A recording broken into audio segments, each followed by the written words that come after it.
Assalamu alaikum wa rahmatullah. Welcome to another lecture of English literature in the Renaissance. This is lecture number 2. We talked in the first lecture about the Reformation, the causes of the Reformation, and the events of the Reformation, the development of Protestantism, the problems of the Catholic Church, etc., etc.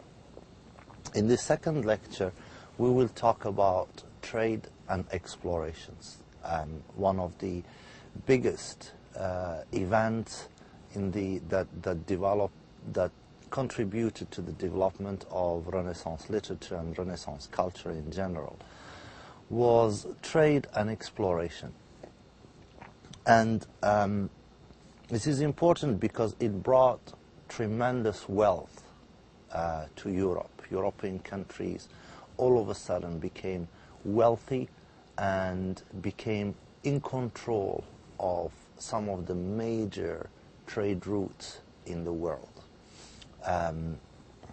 So this lecture is going to give you a summary of some of these travels and the contributions of each of the European countries, mostly Portugal, France, Britain, and Holland. And then we will talk about some of the scientific developments that facilitated the development of trade and commerce and exploration. So one way to understand the development of trade and commerce and exploration is to realize that it had three incentives. We can describe them very easily as being gold, God, and glory. Gold, God, and glory. Gold because travel and exploration, Europeans going overseas to look for trade routes, to look for gold, to look for minerals, to look for wealth, right? And gold because these travels and explorations were also motivated by religious zeal. Europeans wanted to go abroad to spread Christianity, to convert native populations to Christianity, to Protestantism in the case of England, to Catholicism in the case of Spain, and so on. And glory, because travel and explorations guaranteed fame. Fame not only for the people who undertook the voyage and the exploration and the travel, but fame and glory even for his nation, the nation, whether that's France or Italy, and of course these travels were not individual initiatives. Most of the time they were sponsored by monarchs, by kings and states of Europe. So for example, the travels of Christopher Columbus, who was himself Italian, but his travels were sponsored by the king and queen of Spain. The same thing for the British sailors and explorers. So the story of these explorations and travels doesn't start with the Renaissance. It's a little bit older than that. It really starts with the Crusades. The Crusades that start in the 11th century when the Catholic Church and the Pope decided to urge Christians to go liberate Jerusalem from the Muslims. So the Crusades lasted for 300-400 years of ferocious invasions of Palestine and Syria mostly, and of course the occupation of Jerusalem for 100 years until it was liberated by Salah ad-Din Ayyubi, as we all know. The Crusades essentially tried to dislodge the Muslims from Jerusalem from a religious perspective, but they also had other dimensions that are less known. One of the most important reasons behind the Crusades was The Europeans tried to dislodge the Muslims from trade routes. The Europeans wanted trade routes. And the connection later on, when Christopher Columbus will go to America, will travel to America, in his diaries, he said that he wanted to find a back door to Jerusalem. He wanted to travel around so he can find a back door to Jerusalem, which shows that in 1492, Christopher Columbus was still motivated by a crusader zeal. So the Crusades were a big loss for Europe. They lost a lot of money, a lot of fighters, but Europe learned a lot of things too. And the most important, they learned how to draw maps, right? And they learned how to sail seas, right? And these are very important things for any emerging nations. And you add to that the fall of Islamic Spain, Al-Andalus, Granada especially in 1492, the fall of Al-Andalus put a huge reservoir of wealth, the wealth of the Muslims of Al-Andalus, and a huge reservoir of scientific knowledge in the hands of Europe for the first time. So of course this reservoir of wealth and knowledge will contribute to, the exploration and the travels. Notice also the connection between the Crusades, the fall of Al-Andalus, and the explorations. For example, Granada fell in 1492, and I think the exact month is January of 1492. Columbus went, traveled across the Atlantic and found the Americas in the same year of 1492, the same year Granada fell. But that was in the month of August, so there is a space of 6 months between the fall of Granada and Columbus landing in the Americas. So at this point, the explorations began. Al-Andalus has fallen. The Crusades have been a big loss, but also Europe learned a lot from the Crusades, and the explorations begin. Essentially, Portugal, France, England, and Spain led the exploration and colonization movement and built empires across the Americas, in North and South Americas, and in Africa, Asia, and Australia. But essentially it was these states, Portugal, Spain, England, and France mostly, that led the exploration and the colonization efforts. Portugal, it was Portugal that led the way. Portugal was a land of experienced sailors and they had traveled the seas before in search of trade for centuries before that.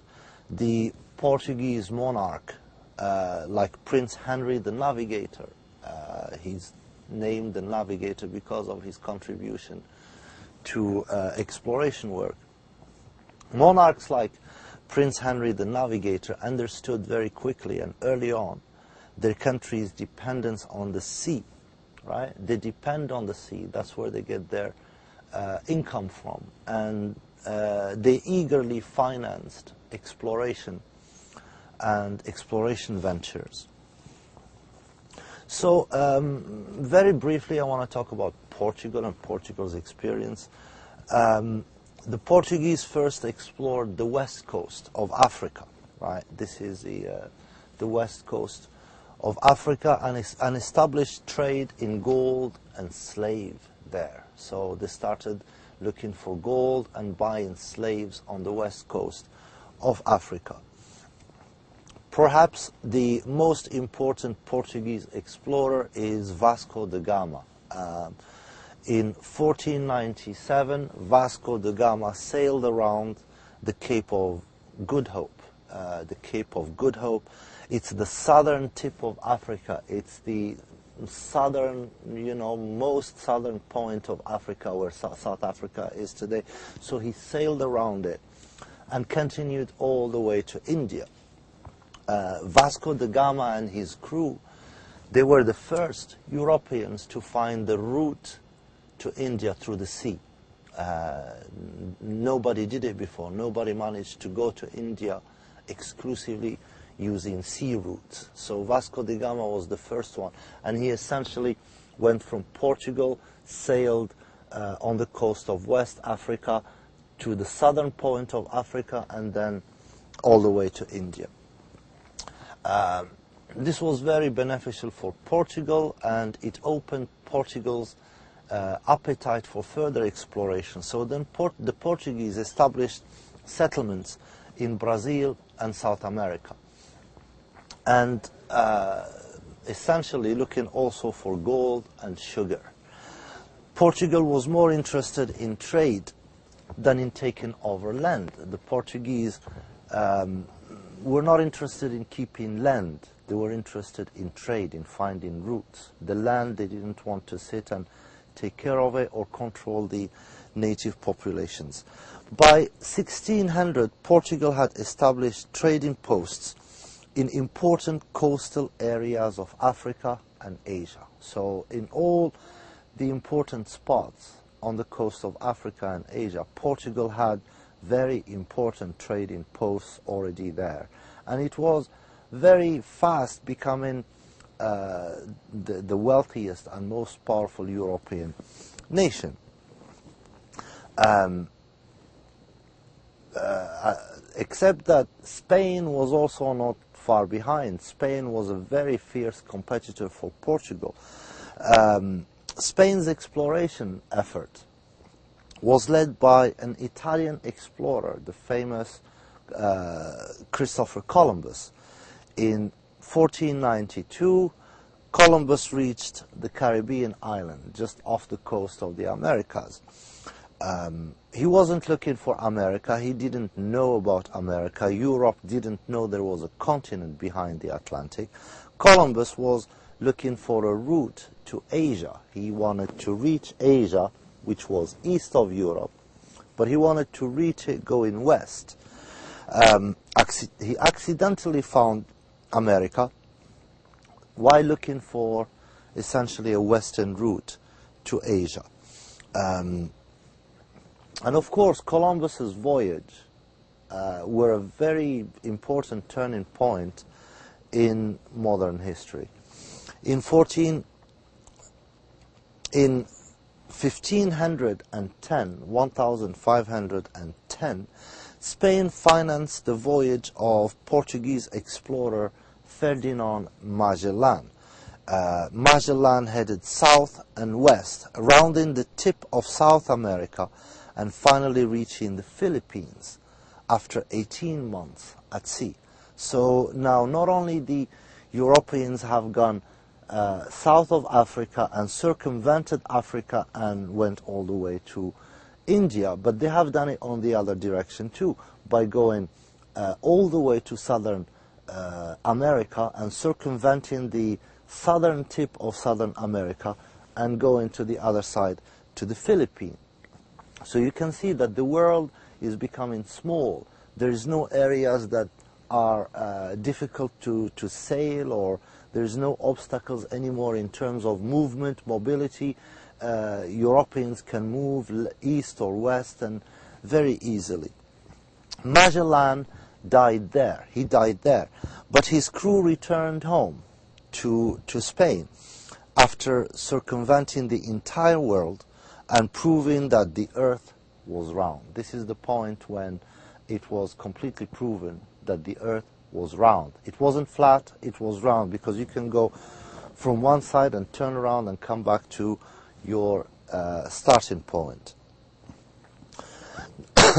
Spanish explorers quickly conquered the powerful empires of the Aztecs and the Incas in the Americas. These were two huge empires. They weren't powerful militarily, but they were pretty sophisticated and civilized. They had buildings and even libraries and books and systems of writings and complex languages and culture and art and so on. But their methods of warfare were very rudimentary and very simple. So the Spanish the Spanish conquistadors found it very easy to conquer them and essentially destroyed large numbers of their populations and wiped out their civilization almost completely. The Aztecs and the Incas were civilizations in what we call today Peru and Mexico. The Spanish established colonies and destroyed these native civilizations and their populations. And the Spanish Empire eventually became the largest and strongest of the colonial empires at the time. The Spaniards then used the gold and the silver of the Americas and financed military wars to take over Asian trades in spices, silk and clothes. So as you can see, Spain now is taking the lead, becoming the strongest empire and the wealthiest empire in Europe. So there is a fierce competition going on.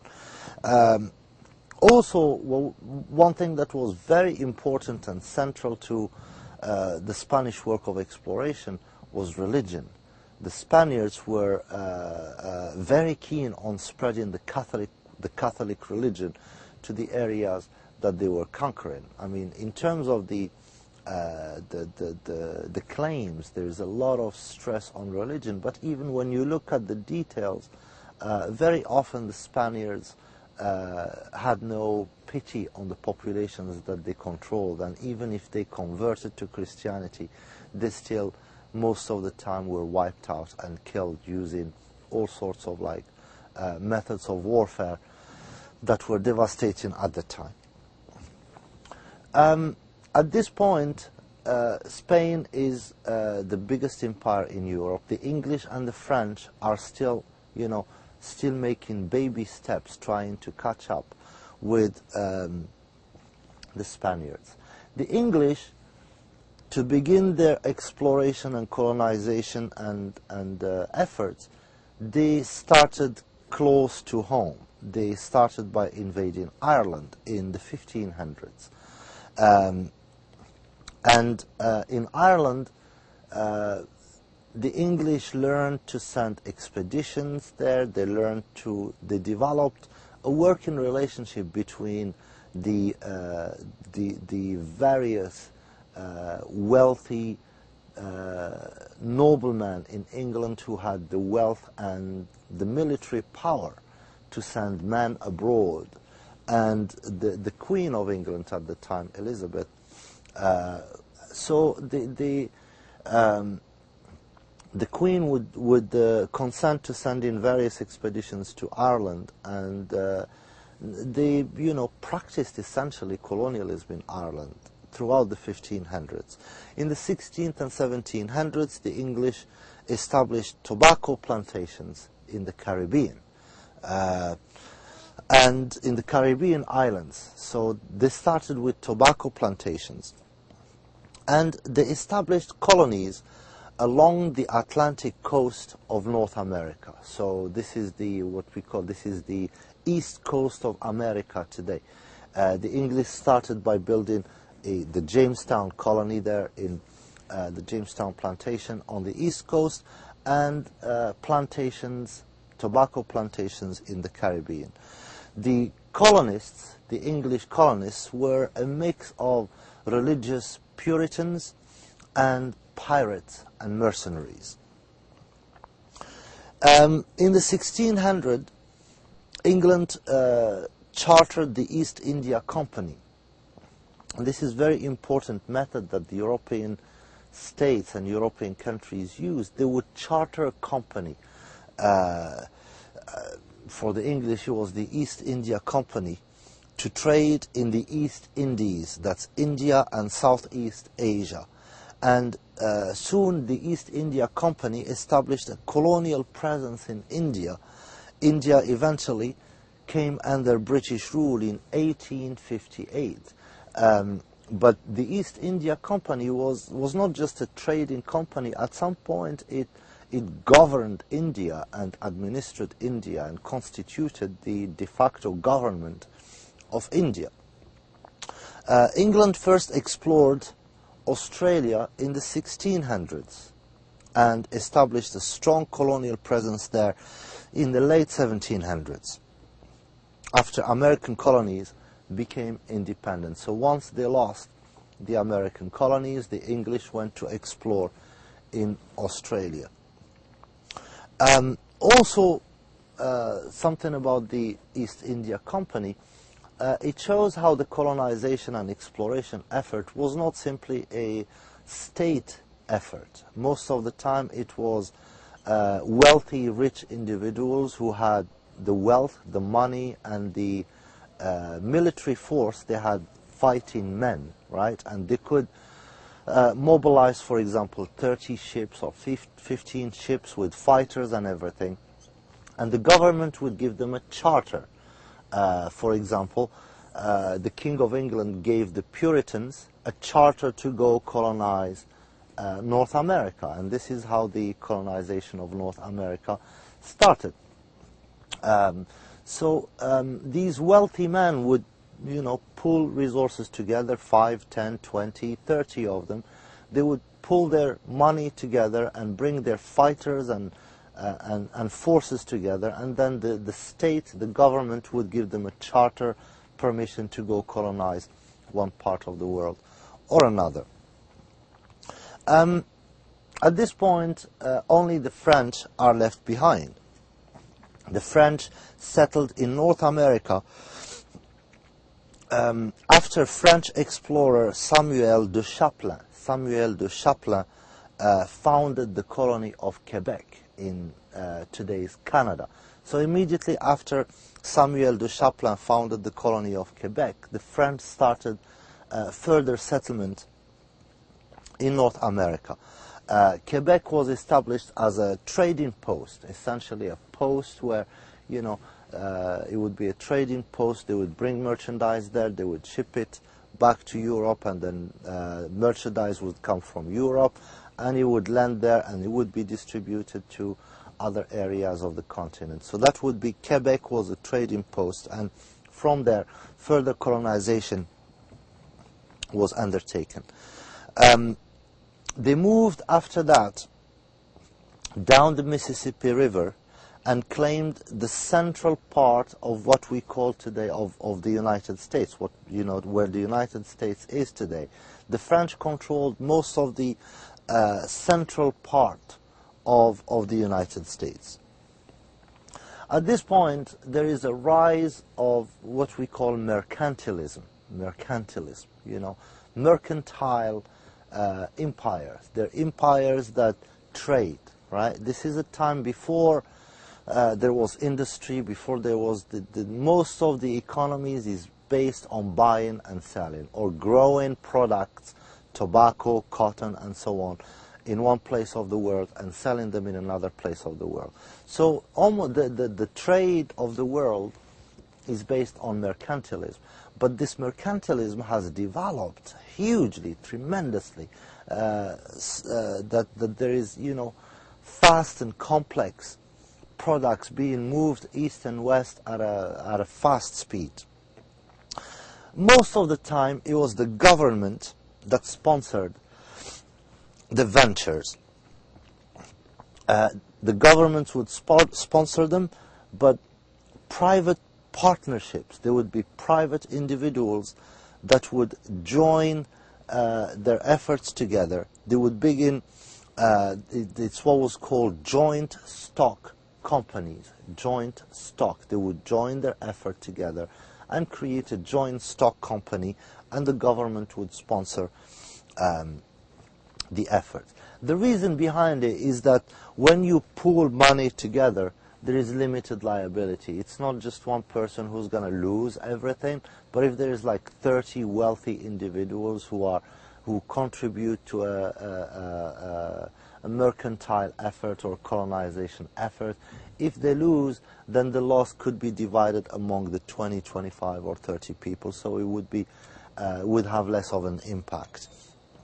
World trade shifts from the Mediterranean to the Atlantic. This is very important transformation. World trade, before the Renaissance, world trade was concentrated on the Mediterranean.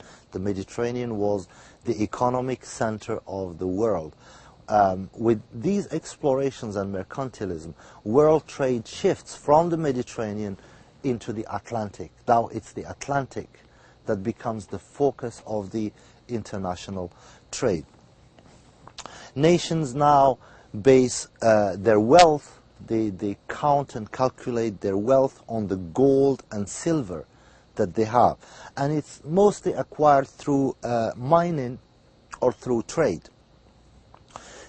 Also, the governments at this point begin to force their colonies to trade only with their parent company, right? So if you're the East India Company and you are sponsored by England, you can't go back and trade with Spain or France. You have to trade exclusively with England.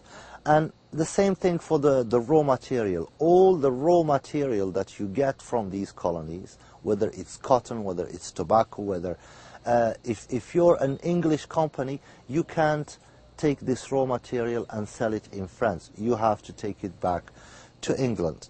And the reason behind this is to make sure that all the wealth stays within the parent country of that specific company or that colonization effort. So if the English colonize North America, they have to trade exclusively with England. There was a huge social impact to these explorations and this expansion of trade. The population of the world grew exponentially. There is a massive population growth in the period between 1450 and 1650. So in these 200 years, the population of Europe grows from 55 million to 100 million. So in 200 years, the population of Europe doubles. The creation of the world trade at this point is based on what became known as the Columbian Exchange. And this Columbian Exchange, because it's based primarily on the movement within the Atlantic, there is new products that come in, products that were known in some parts of the world and not known in other parts of the world. So for example, there are items that weren't known in Europe before 1492, foods like beets or carrots or cherry or cinnamon, coffee, for example, or grapes or lettuce or melon, olive, for example, orange, rice, spinach. All of these were not known in Europe before 1492. And there are items that came only from the Americas. They only existed in America, like avocado, for example, only existed in the Americas and only started being imported to Europe after Columbus's voyage. Things like cacao bean, from which we make chocolate, also didn't exist in Europe and only became known after the colonization of the Americas. Same thing for chili pepper, corn, peanut, pineapple, pumpkin, sweet potatoes, tomatoes, turkey, and of course tobacco. And also another huge consequence of the travels and the trade and the explorations is that large numbers of people start to migrate to the New World, to colonize it. And the colonies offer immigration opportunities to people in Europe who didn't have prospects of a good life. Now they can go to the Americas and have a plantation or a farm or something like this. The trade and the explorations also created the need for scientific discoveries, and of course it leads immediately, this is the time when we have that's leading to the scientific revolution. We have people like Nicholas Copernicus, who was born in Poland and contributed greatly to shattering some of the old beliefs that existed and creating a new way of looking at the world. He was one of the people who said that the earth was round and that it rotated in axis, and it revolved, it turned around the sun. He didn't publish his beliefs until he was near to his death, because he was afraid of the church and the punishment for that. And of course, after he died, his ideas were confirmed by the explorers. Other people like Johann Kepler. Kepler used math to prove that the earth revolved around the sun. And he also discovered planets, that he discovered that planets move in ellipses and at different speed. People like Galileo Galilei. Galileo built a telescope and observed several moons. He proved the theories of Copernicus. Copernicus just, when he was close to his death, he published his theories and died, but he wasn't proven right until later on by Galileo. Well, Galileo, famously, as it's famously known, the church forced him to recant his belief. They forced him to take back his belief. Galileo also worked with physics and with motion. Other important thinkers that should be mentioned is Francis Bacon. Bacon was very important in establishing the workings of the scientific method. He was the one who explained how scientific method should work in a systematic fashion, that we reach truth through the use of evidence. It's no more question of some blind belief here or some blind belief there, but it's a question of, establishing methods, systematic methods of providing evidence and discovering truth. Also worth mentioning is Rene Descartes, who is known as the father of analytical geometry. And the important phrase of "I think, therefore I am." Descartes essentially questioned the existence of everything, including his own existence, and only realized that he exists when he realized that he thinks. I think, therefore I am. Isaac Newton also is very important in this regard. He was the first to recognize the concept of gravity, the example of the apple falling to the floor, and the concept of gravity towards the earth. He wrote of the laws, principias. They were laws, natural laws, and laws of the universe and galaxies and so on. He developed calculus to study changes in forces or quantities. Also worth mentioning are people like Andreas Vesalius, who recorded the information on the human anatomy, the structure of the human body, and so on. So it's no more a secret there. Of course, they're building on very important scientific work that was done in Al-Andalus by the Muslims in Al-Andalus. But, Europe is